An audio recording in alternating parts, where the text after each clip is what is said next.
Baltasar Gracian asks you this.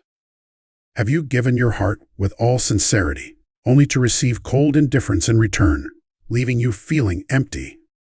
Has a secret you trusted someone with returned as a weapon to stab you in the back? Are you exhausted from being used by people who take your kindness for granted as their right?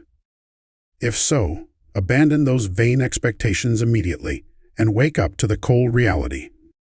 First, do not feel sorry for hiding your true feelings. Instead, maintain absolute silence.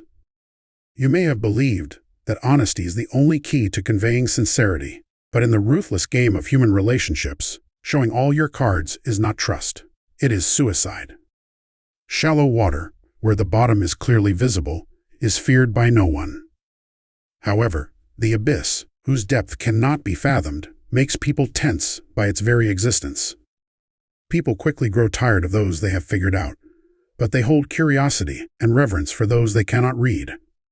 Do not carelessly speak of your thoughts, your weaknesses, or your plans.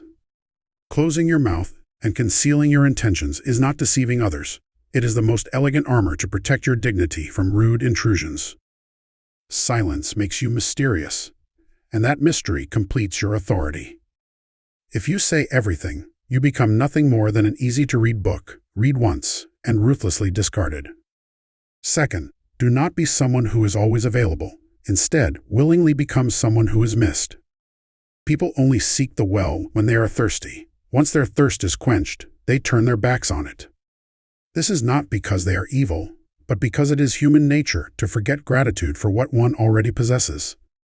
No matter how great your character or ability, if you become a pushover who always comes when called and cannot refuse a request, your value will hit rock bottom. Kindness, repeated, becomes an entitlement. Therefore, be intentionally absent. Sometimes refuse, and sometimes create distance so that others painfully feel the void you leave behind. If the sun were to shine every day, people would not know its gratitude. Only when the darkness of night falls do they long for the light. Do not beg for relationships.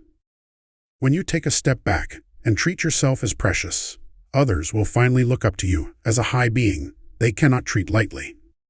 Refusal is not the severance of a relationship, but the only survival strategy to preserve your value. Third, rather than being an incompetent angel, become a wise serpent hiding its fangs. Abandon the obsession that you must be a nice person. Goodness without wisdom is not a virtue. It is merely incompetence that makes you prey for the cunning. The world does not accept your pure intentions as they are. You must know how to be firmly angry when someone crosses the line, and you need the decisiveness to coldly turn your back on unfair treatment. Smiling and accepting when you should be refusing is not consideration. It is cowardly submission. True worldly wisdom is protecting yourself from harm without harming others. You must implicitly reveal that you possess the power and intelligence to subdue your opponent at any time. Even goodness must have sharp fangs. Only when they realize you are not an easy target will your kindness be accepted as grace granted by the strong, not devotion offered by a fool. Do not be swayed by emotions. Calculate and act thoroughly with reason. These cold-hearted pieces of advice I have shared are not merely my own thoughts. They are the realistic warnings left by the 17th century Spanish philosopher Baltasar Gracian, whom Schopenhauer and Nietzsche praised as the possessor of Europe's greatest wisdom. He saw right through the fact that human nature is never beautiful. His words may sound somewhat heartless and calculating. However, it is 100 times better to face the cold reality and protect yourself than to live in a romantic fantasy, only to be used and wounded. The world pays respect only to those who protect their own value. Now, will you continue to live being used with a nice face, or will you become a sage who protects their dignity through noble distance? A wise man is only truly whole when he is alone.